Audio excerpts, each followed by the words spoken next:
कहानी की शुरुआत एक सफेद बालों वाले बेवकूफ लड़के से होती है जो कि इस जादुई दुनिया में अकेला ऐसा शख्स था जो अब भी लेवल 1 पर ही अटका हुआ था। इतना ही नहीं भाई साहब, ये हालात पिछले 3000 सालों से ऐसे ही है। अब जहाँ एक और लोग उसे गंदे नल्ले बेरोजगार छपरी की तरह ट्रीट करते थे, वहीं दूसरी ओर वो इस दुनिया में अपनी अहमियत साबित करने के लिए बेताब था। दरअसल इस दुनिया में कई अलग अलग लेवल्स थे जहाँ वो लड़का जिसका नाम वही था बचपन से ही एस्टेब्लिशमेंट फाउंडेशन लेवल में था। अचानक 3000 साल बाद स्वॉर्ड सेक्ट लेवल पर थंडर बीस्ट का हमला हो गया और इस दौरान एक चमन लड़ाकू ने सोचा कि वो अकेले ही सारे बीस्ट को हरा देगा जैसे नारुतो करता था। लेकिन बीस्ट के एक ही वार ने उस बेचारे चमन को नर्क का रास्ता दिखा दिया। इधर कुछ ही सेकंड में कई लोग मारे जाते हैं कि तभी किंग मिंग स्वॉर्ड सेक्ट का नेता यूजी वहाँ पर आ जाता है और अपने अल्टीमेट स्किल से वो उनसे लड़ाई करने में लग जाता है। इस दौरान उसे लगता है कि वो सभी बीस्ट को अकेला ही हरा देगा, लेकिन जब नेताजी ने उनकी संख्या देखी तो डर के मारे उनकी पैंट गीली हो गई। वो समझ जाता है कि बीस्ट बहुत ही ताकतवर है और ऐसे तो भैया उसकी गवर्नमेंट बिक जाएगी। इसीलिए वो अपने सारे लोगों को आदेश देता है कि सभी मिलकर उन पर हमला करें। इस दौरान एक आदमी पेड़ पर बैठा ये सब देखकर मुस्कुरा रहा था। वहीं दूसरी ओर बे जो कि कई रिफाइनिंग लेवल्स में अभ्यास कर रहा था अपनी शक्ति दिखाता है जो आसमान तक पहुंच जाती है, लेकिन थोड़ी देर में उसकी एनर्जी खत्म हो जाती है। बेचारा बे इतनी एनर्जी लगाने से थक गया और सांस लेने की कोशिश करता है। साथ ही वो अमर लोगों से नाराज होता है क्योंकि 3000 साल बीतने के बाद भी वो फाउंडेशन इस्टेब्लिशमेंट लेवल में नहीं पहुंच पाया था। अब थोड़े ही समय में वो बाहर निकला कि तभी उसे पहाड़ी के नीचे से कुछ शोर सुनाई दिया। इधर यूजी को समझ आता है कि वो सारे जानवरों को नहीं हरा सकता, तो वो 7 स्टार माउंटेन से मदद बुलाने के लिए किसी को भेजता है। लेकिन बीच रास्ते में उसकी मुलाकात बे से हो जाती है और वो केबलवे से नीचे उतर आता है क्योंकि वो उड़ नहीं सकता ना, इसीलिए। इसके साथ ही बे उस आदमी से तलवार छीनता है और छलांग लगाकर नीचे कूद पड़ता है। उधर नीचे किसी की सीटी की आवाज से थंडर बीस्ट पीछे हट जाते हैं। तभी धुएं के बीच से एक आदमी बाहर निकलता है जिसे यूजी तुरंत पहचान लेता है। ये तो डीमन सेक्ट का सुप्रीम लीडर हू फू फैंग है। फैंग बताता है कि उसने अमर होने की परीक्षा पास कर ली है और अब वो भी ताकतवर बनना चाहता है। वो अगले ही पल यूजी को लड़ाई के लिए बुलाता है, लेकिन अगले ही पल यूजी ने ये बोलकर मना कर दिया कि उसकी मम्मी ने मना किया है, लड़ाई करना बुरी बात होती है ना। इसी बीच हू फू बताता है कि ये बिजली के जानवर उसी ने भेजे थे, जिससे यूजी गुस्से में आकर उस पर हमला कर देता है। लेकिन हू फू की एक ही शक्ति के वार से उसका दिमाग सेट हो जाता है। तभी अचानक अपना नल्ला सुपरस्टार बे अपने स्टाइल से जमीन पर उतरता है, जिससे धरती पर गहरा गड्ढा बन जाता है। उधर हू फू उसे दिखाने की कोशिश करता है कि वो कितना ताकतवर है, लेकिन बे उस पर ध्यान ही नहीं देता। बे तब हैरान होता है जब उसे पता चलता है कि हू फू जैसे राक्षस भी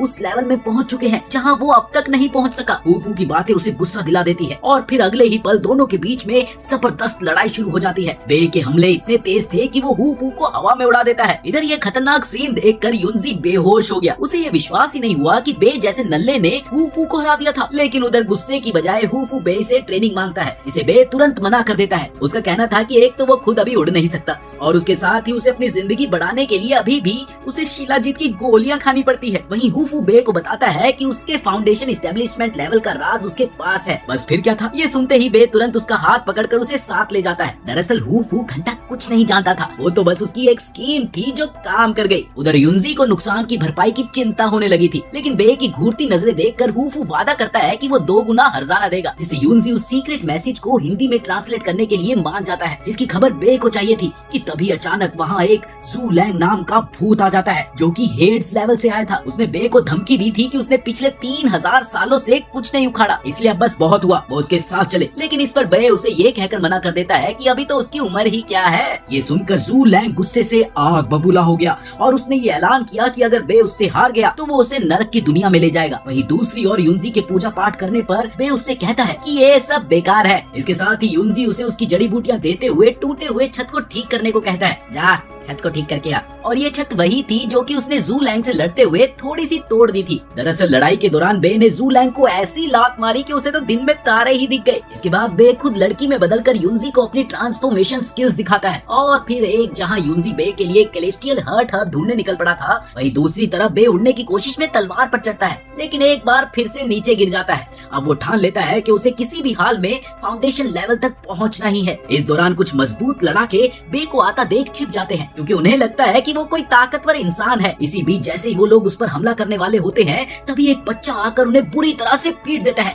ठिशक्याओ ठिशक्याओ ठिशक्याओ। इसके साथ ही वो बे से कहता है कि वो राक्षसों को मारने जा रहा है और ये कहते ही वो आगे बढ़ गया। बे उसकी इन बातों से इतना ज्यादा इम्प्रेस होता है कि वो उसके पीछे पीछे हो लेता है। थोड़ी ही देर में वो एक भयानक अंधेरी गुफा में पहुंच गए जहाँ चारों तरफ हरा टार फैला हुआ था कि तभी अचानक एक राक्षस उस लड़के पर हमला कर देता है, जिसके वार से बचते हुए उस लड़के ने अगले ही पल में उसके 2 टुकड़े कर दिए। इसके बाद उसकी नजर दीवारों पर चारों तरफ पड़ती है जहाँ बहुत सारे राक्षस मौजूद थे, लेकिन उसने हार नहीं मानी। उसने एक एक करके जितने हो सकते थे सभी राक्षसों को मारना शुरू कर दिया और आखिरकार मेन गेट तक पहुंच ही गया, जहाँ उसकी टक्कर एक बहुत बड़े राक्षस से होती है। और उस राक्षस ने जैसे ही लड़के पर हमला बोला, इतने में ही किसी ने उसका सर धड़ से अलग कर दिया और ये कोई और नहीं बल्कि अपना नल्ला हीरो बे ही था, जो अगले ही पल एक एक करके सारे राक्षसों को मार गिराता है। बे की ये खतरनाक शक्तियां देखकर वो छोटा सा लड़का उससे बहुत ज्यादा प्रभावित हुआ, लेकिन वो ये बात अपने चेहरे पर नहीं आने देता। इसी बीच छोटा लड़का खेती करने वाले किसानों से नाराज दिखता है। वो उन पर शांग चुआन दरबार और राज्य को बर्बाद करने का इल्जाम लगाते हैं। इस दौरान उसने अपना नाम तांग ये बताया और उसने बे से कहा कि वो उसके साथ उसके शहर चले ताकि वो मिलकर राक्षसों का सफाया कर सके और लोगों को बचा सके। इतना ही नहीं, तांग ये ने उसे दौलत और शोहरत देने का भी वादा किया, लेकिन बे का कहना था कि उसे ये सब कुछ भी नहीं चाहिए,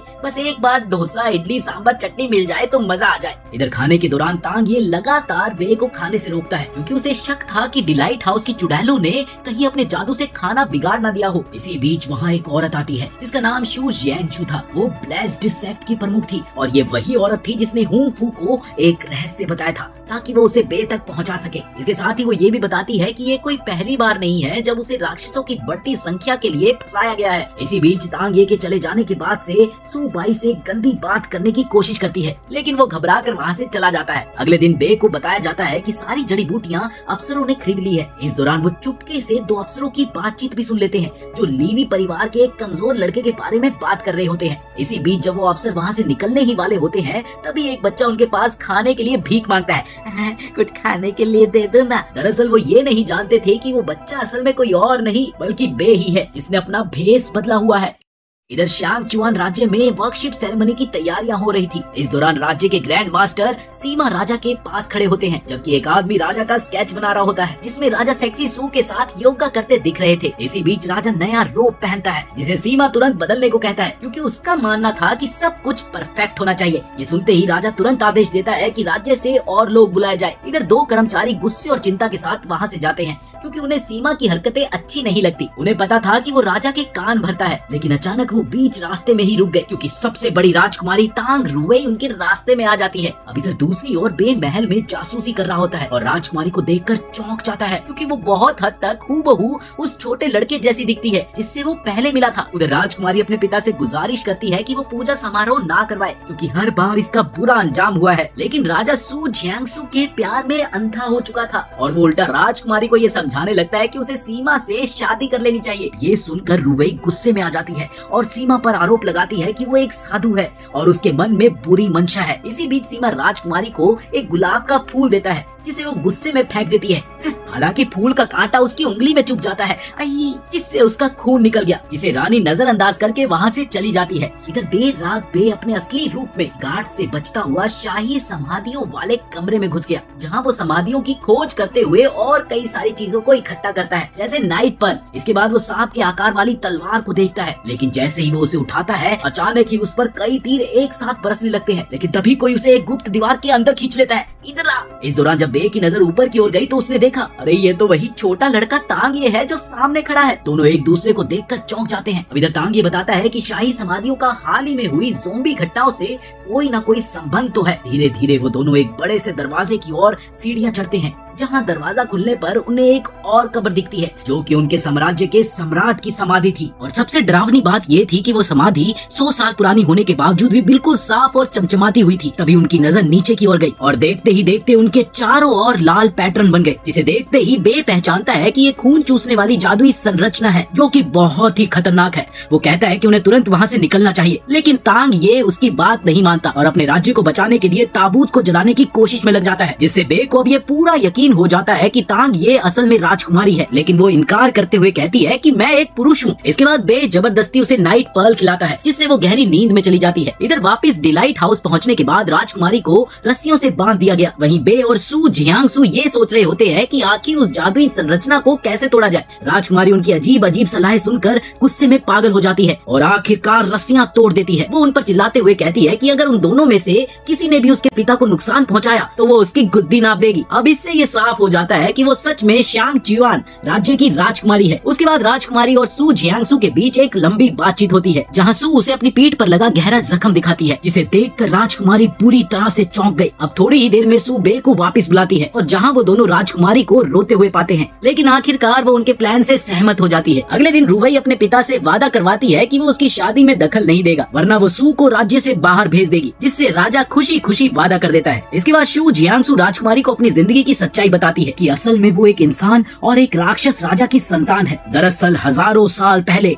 इंसानों और राक्षसों के बीच भीषण युद्ध हुआ था। अपने जन्म से ही राक्षस राजा को एक आंख नहीं पसंद थी, वो उससे बहुत नफरत करता था।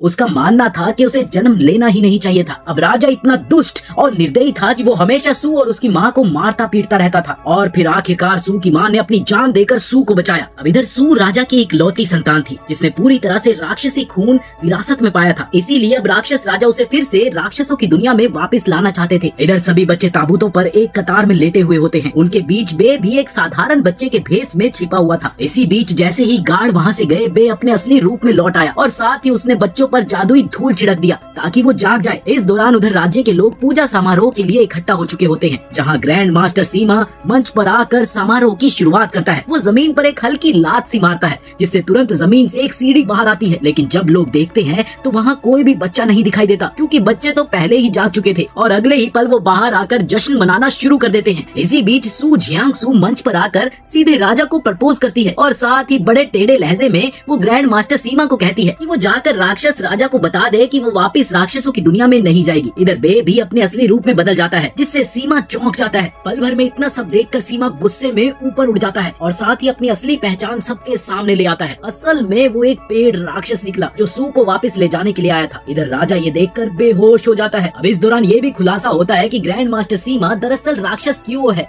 जो देखने में बिल्कुल एक मकड़ी जैसा था। असल में सू की वजह से माँ मर गई थी, इसी वजह से वो उस पर गुस्सा था और उससे बदला लेना चाहता था। अब इस दौरान बे उस पर हमला करता रहता है। भले ही सू बीच में दखल देता है, लेकिन वो उसे नहीं छोड़ता। दोनों के बीच में एक जबरदस्त लड़ाई होती है, जिसका नतीजा बड़ा मजेदार निकलता है। दरअसल बे उसे काट छाट कर फर्नीचर जैसा बना देता है और फिर उसे एक कुर्सी में बदल देता है, जहाँ वो ये बताता है कि खून से बनी हुई खतरनाक जादुई व्यवस्था ऐसे ही चलती रहेगी। कि तभी अचानक जमीन से एक बहुत बड़ा लाल गुलाब निकला, जो कि राजकुमारी के खून से एक्टिव हुआ था, जिसका मतलब ये था कि वो ड्रैगन बॉल वंश की वारिस है। धीरे धीरे वो खून पूरे इलाके में फैल जाता है, जिससे लोगों को बहुत तेज दर्द होने लगा और उन्हें ऐसा लग रहा था कि मानो उनका खून चूसा जाने लगा हो। अब चूंकि इस जादू को तोड़ने वाली सिर्फ राजकुमारी ही थी, वो बिना अपने जान की फिक्र किए नीचे जाकर जादू तोड़ने की कोशिश करती है। लेकिन ये क्या, वहाँ पर वो अपने पूर्वज को अपनी कब्र पर खड़ा पाती है। वो गुस्से में उससे पूछती है कि क्या ये सब फैलाया हुआ रायता आपका है, जिस पर वो बूढ़ा खुशी से हामी भरता है, हाँ हाँ मेरा है। ये सुनते ही गुस्से में राजकुमारी अपने हाथ में चाकू मारती है और बहते खून से जादू को रोकने की कोशिश करती है, लेकिन वो चिरकुट बूढ़ा उसकी सारी एनर्जी चूस लेता है, जिससे जादू का प्रकाश धीमा पड़ने लगता है। इधर अगले ही पल बे तुरंत कूद कर उसे पकड़ लेता है। अब ये देखकर बूढ़ा आदमी अपनी शक्ति का प्रदर्शन करता है, क्योंकि ड्रैगन बॉल वंश ने उसे गोल्डन पिल लेवल तक पहुंचा दिया था। लेकिन फिर भी अपना बे उसे एक ही घूंसे में दीवार में दे मारता है। फिर वो उसे आसमान में फेंक कर वापिस नीचे पटकता है। इसके साथ ही बे पूरी ताकत से उस पर हमला करता है, जहाँ वो अपने स्पेशल तलवार और जादुई तकनीकों का इस्तेमाल करते हुए उसकी हर हड्डी तोड़ देता है और उसे वापस उसकी कब्र में फेंक देता है। इसके बाद बे राजकुमारी को किसी दुल्हन की तरह गोद में उठाकर ऊपर लाता है, जो उसे थम्स अप देती है। वहीं सू उसकी मरहम पट्टी करने में लग गई, जहाँ राजकुमारी बे से कहती है कि वो सभी शाही कब्रों को जला दे। ये सुनते ही बे एक जली हुई कागज की पर्ची से पूरे कब्रिस्तान को जला देता है। अब इसी बीच एक फ्लैशबैक दिखता है, जहाँ बे बचपन में कुछ खंडरों के अंदर मरे हुए राक्षसों के बीच अकेला खड़ा था। तभी आकाश से एक आदमी आता है और वो उसे साधना यानी कि कल्टीवेशन के रास्ते पर चलने के लिए अपना हाथ बढ़ाता है। इधर प्रेजेंट में बे का खोज फ्रेंड लिंक दिखाई देता है, जो कि आत्माओं को ले जाने के लिए कूदता है जो इस खून से बने जादू में बंधी थी। इस दौरान सू आती है और कहती है कि राजकुमारी रेवई अब ठीक हो जाएगी क्योंकि उसके पास श्रेक बॉल वंश का खून है। रेवई उसका स्वाद चखती है और कहती है कि इसमें कुछ खास नहीं है, जिस पर सू उसे एक पुरानी कहानी सुनाती है जिसमें एक देवी और एक अमर नाग ने प्रेम किया था और उनकी एक बेटी हुई थी। इसका मतलब था कि रेवई का खून बहुत ही कीमती है और उसे छुपा कर रखना चाहिए वरना खतरा हो सकता है। इधर रेवई सोचती है कि क्या बे सच में इतना शक्तिशाली है क्योंकि वो तो अभी भी साधना के शुरुआती लेवल पर है, जिस पर सू उसे समझाती है कि बे अनोखा है और भले ही वो शुरुआती लेवल में है पर उसे तलवार मास्टर के रूप में आम जनता और राक्षसों दोनों द्वारा सम्मान मिलता है। दूसरी ओर लिंग बे से कहता है कि दोबारा जन्म लेना इतना बुरा भी नहीं है और उसे अपनी किस्मत को स्वीकार कर लेना चाहिए, लेकिन बे उसकी ना सुनते हुए उससे जीवन बढ़ाने के लिए और समय मांगता है क्योंकि उसे लग रहा था कि वो अगले लेवल तक पहुंचने के बहुत ही करीब है। जिस पर लिंग बड़ी जोर से हंसता हुआ कहता है, भाई साहब पिछले 3000 सालों से यही बहाना बना रहा है तू, और तुम्हारे आखिरी मांगे हुए 10 दिन की मोहलत में सिर्फ 2 दिन बचे हैं। इसके साथ ही लिंग एक पोर्टल के जरिए वहाँ से चला जाता है। उधर राजमहल में सम्राट बे को थैंक यू करता है, साथ ही वो उससे रिक्वेस्ट भी करता है कि बेटा मेरी फूल कुमारी का ख्याल रखना, जिससे बे बचने की कोशिश करता है। लेकिन तभी सम्राट कहता है कि तुम्हें इसे बस थोड़ा सा ट्रेन करना है ताकि वो भविष्य में इसके ढोलू भोलू राज्य की रक्षा कर सके। अब बे ये भी बताता है कि दरअसल उसके पैर के तालू में तिल है, इसीलिए वो हमेशा यात्रा करता रहेगा। जिस पर रेवई कहती है कि उसमें मुझे कोई दिक्कत नहीं है, बस तुम्हें मेरा ठीक सा ख्याल रखना होगा। उनकी ये बातें रात के डिनर तक ऐसी ही चलती रही और थोड़ी ही देर में वो दोनों एक साथ एक बिस्तर पर दिखते हैं। भाई साहब मानना पड़ेगा अपना नल्ला तो कुछ ज्यादा ही तेज निकला, पर इस दौरान बे का मानना था कि रेवई उसके साथ नहीं रहे तो ही बेहतर रहेगा क्योंकि उसका खून उसे यात्रा के दौरान खतरे में डाल सकता है। अब देर रात बे एक नकाबपोश आदमी से लड़ता हुआ दिखाई देता है जो असल में और कोई नहीं बल्कि लिंग ही था। वो वहाँ उसे बताने आया था कि उसकी लाइफ लाइन का टाइम अब खत्म हो गया है। इधर बे फिर से उसे लाइफ बढ़ाने के लिए मिन्नत करता है, तभी अचानक उसके मुंह में एक मोती फेंका जाता है जिसे निगलने से उसकी उम्र 4 साल और 355 दिन बढ़ जाती है। अरे अरे चौंकने की जरूरत नहीं है, ये सब सू की बदौलत हुआ था। लेकिन अपना नल्ला सुपरस्टार इस दौरान शिकायत करता है कि वो दवा बहुत ही कड़वी थी, जिससे सू नाराज हो जाती है। इसी दौरान बे ये भी बताता है कि फेन ने जो दस्तावेज दिया था वो शायद अब ट्रांसलेट हो चुका है और फिर वो वहाँ से चला जाता है। उधर लिंक सोचता है कि सू बे की इतनी मदद क्यों करती है, जिसके जवाब में सू कहती है कि तुम भी तो बे की इतनी मदद करते हो। वहीं दूसरी तरफ वे युंजी से बे से ट्रेनिंग दिलवाने की मिन्नत करती है। इस पर युंजी कहता है कि वो सीधा फैसला नहीं ले सकता, लेकिन वे के अपने लोगों की रक्षा करने के इरादे से इंस्पायर होकर वो भी मदद करने के लिए तैयार हो जाता है। वो बताता है कि बे अभी साधना में बिजी है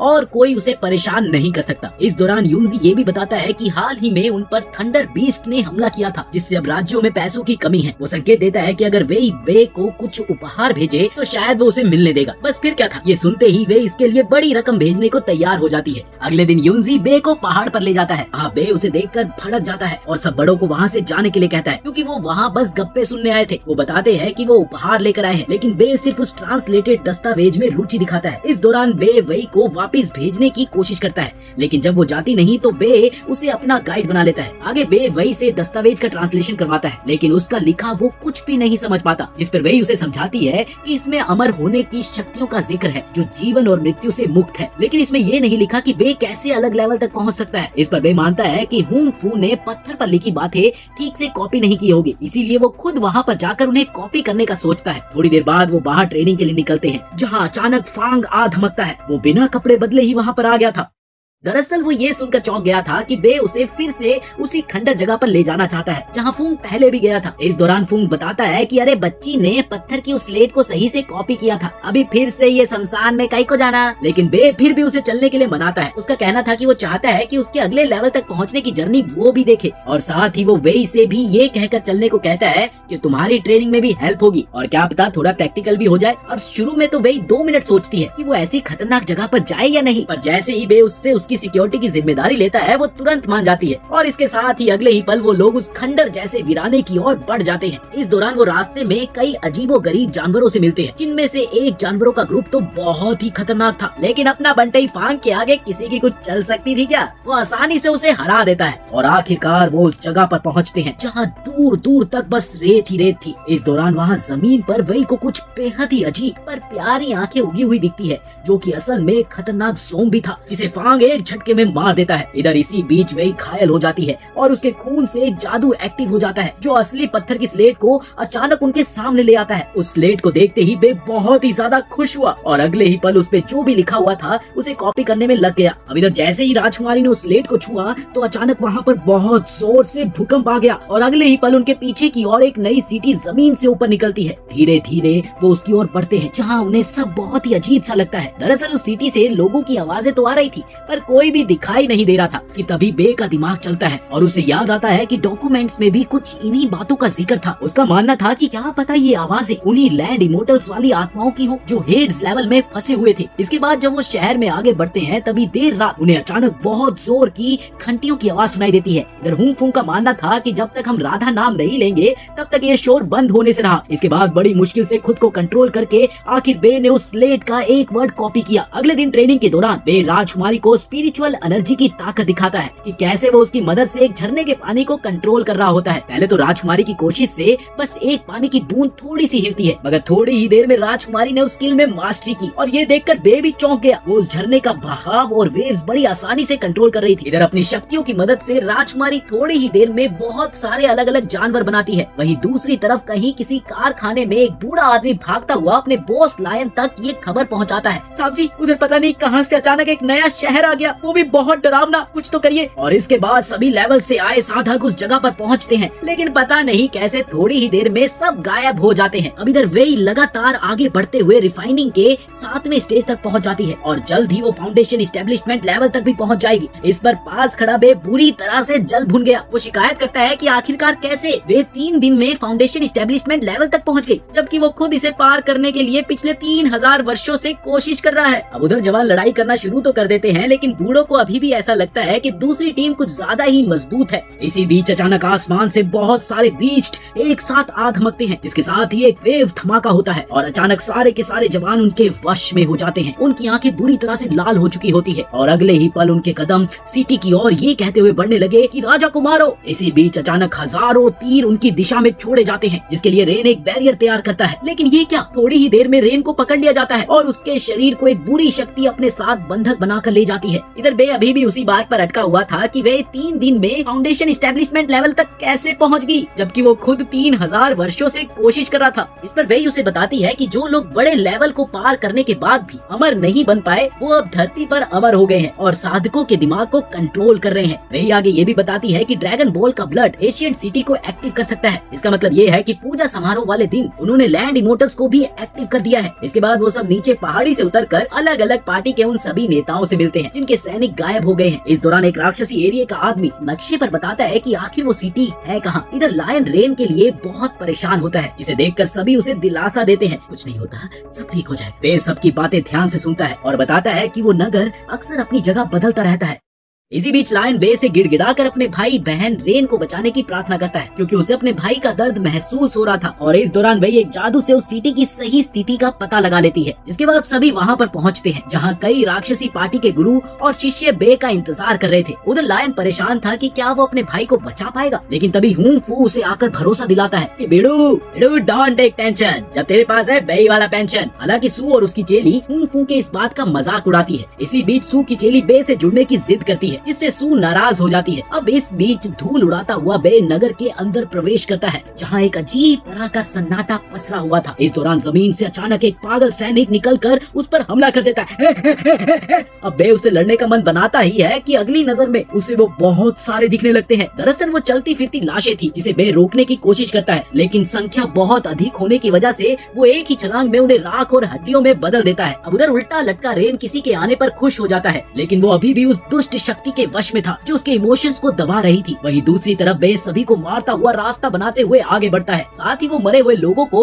अंतिम सम्मान भी देता है। अब इधर अगले ही पल वो तलवार जमीन में मारकर एक बार फिर से हमला करता है जिससे रेन कुछ देर के लिए होश में आ गया। वो उसे गोद में लेकर कुछ कहने ही लगा था कि इतने में रेन के अंदर मौजूद उस दुष्ट शक्ति ने बे पर हमला कर दिया पर समय रहते बे उसे पकड़ लेता है और इसके साथ ही रेन का शरीर हवा में झूल गया और बे पर हमला कर दिया। अब इधर बे बचते हुए बार बार चेतावनी देता है कि उसके शरीर से बाहर तलवार आ जाए, जिसके बाद वो शहर धीरे धीरे जमीन में समाने लगता है। लेकिन वे अपनी तलवार फेंक कर उसे रोकता है। वो दोनों बाहर निकल आते हैं। इधर वे उसके पास आकर उसे थप्पड़ मारती है, ये देखने के लिए कि कहीं वो किसी बुरी शक्ति के वश में तो नहीं है। उधर वे लायन को बताता है कि वो रेन को जबरदस्ती नहीं बचा सकता था, वरना उसे और चोट पहुंचती। अब ये सुनकर लायन दुखी हो गया, लेकिन तभी पास खड़ा हुआंग फू से दिलासा देता है, टेंशन नहीं लेने का बच्चा, सब ठीक हो जाएगा।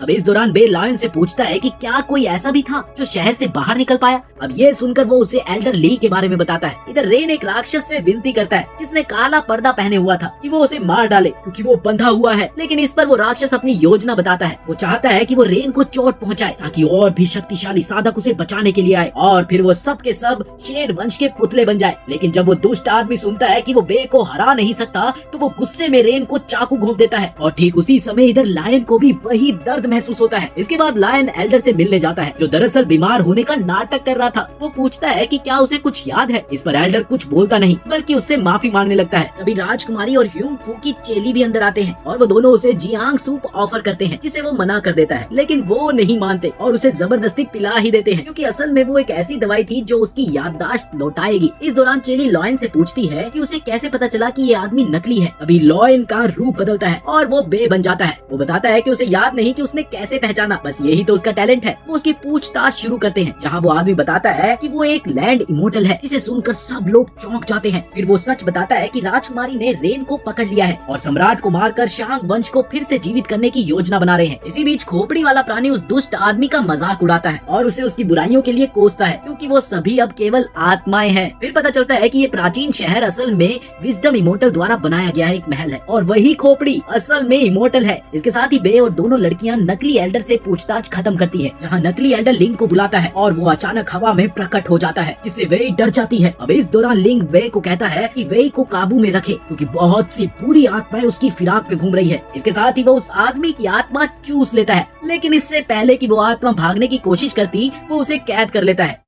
इसके बाद वो बे को एक पर्चा देता है जो कि एक स्पेशल काउंटर फॉर्मेशन है। बाद में बे सभी संप्रदायों जिसमें जस्टिस लीग ऑफ कल्टीवेटर्स और डीमन सेक्ट भी है, वो उन सभी को बुलाकर उनके साथ मिलकर लड़ने की अपील करता है। अब जबकि प्राचीन शहर हर 3 दिन में प्रकट होता था, इसीलिए उन्हें जल्दी योजना बनानी होती थी। बे सबको काउंटर फॉर्मेशन बांट देता है और फिर बे की तलवार की मदद से शहर का स्थान खोजने की योजना बनती है। लेकिन युआंग फू उसे चिढ़ाता है कि उसकी तलवार उड़ नहीं सकती, जिससे बे गुस्से में उसे पीट देता है और बताता है कि वो उसकी एनर्जी को महसूस कर सकता है। इसी बीच सब लोग पूछते हैं कि आखिर लॉयन कहाँ है। तभी धुएं में से एक बहुत बड़ा योद्धा निकलता है और बे से अपने बड़े भाई को बचाने की प्रार्थना करता है और ये बहुत बड़ा योद्धा कोई और नहीं, असल में लॉयन भाई साहब ही थे। इधर शहर के चारों ओर पोस्टर लगाए जा रहे थे कि लोग घरों से बाहर ना निकले क्योंकि आज राक्षसों का हमला होगा और इस बार एंशिएंट सिटी शांग चुयान किंगडम में प्रकट होगा, जिससे राजकुमारी बहुत परेशान हो जाती है। अब इसी बीच शहर प्रकट होता है और सभी पार्टियों के सबसे ताकतवर साधक वहाँ पर गश्त लगाए खड़े हुए थे। इसके साथ ही पार्टी हेड अपने चेलों को युद्ध का आदेश देते हैं। एक और जहाँ शू और उसकी पार्टी संगीत बजाते हैं जिससे कि वो सभी अपनी शक्ति बढ़ाते हैं, वहीं दूसरी पार्टी वाले लोग भी अपने अपने तरीकों से तैयारी करते हैं। इस दौरान रेन सिंहासन पर बैठा हुआ काफी गुस्से में लग रहा था कि उसे बड़ी चतुराई से घेर लिया गया है। वो एक लाल आग जैसा छोड़ता है